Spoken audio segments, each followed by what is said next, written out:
Hey church family, when someone is going to deliver a difficult message, sometimes they'll preface it by asking you, which do you want first, the good news or the bad news?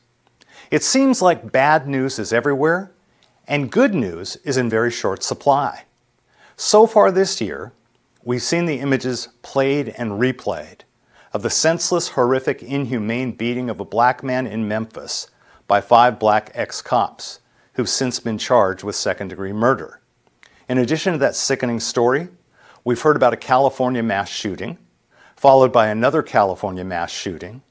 We've heard about thousands upon thousands dying in an earthquake in Turkey and Syria, and the list goes on and on.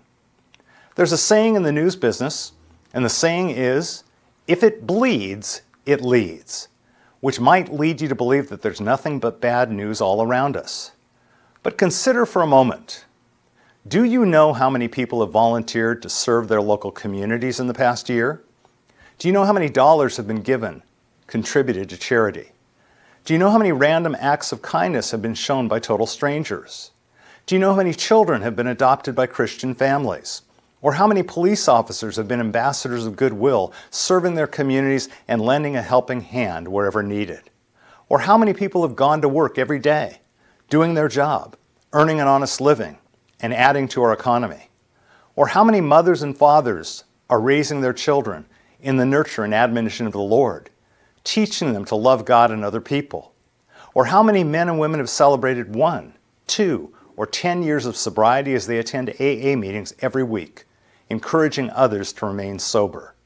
Do you know how many doctors and nurses and healthcare providers have tirelessly worked in the past week to provide comfort and care and healing for their patients?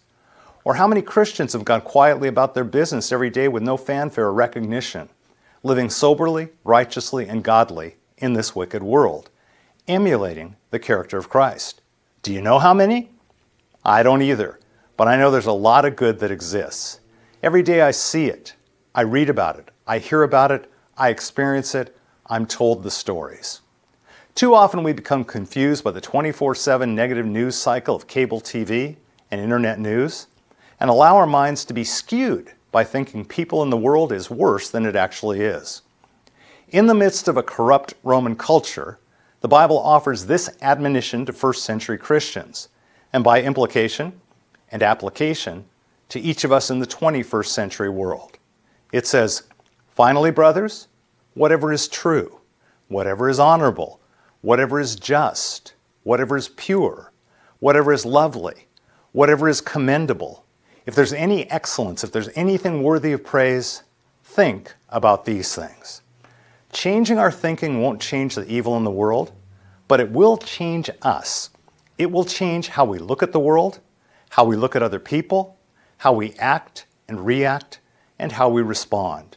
And it'll provide a more balanced perspective. Heard any good news lately? And if you have, I pray that you'd pass it on. Amen.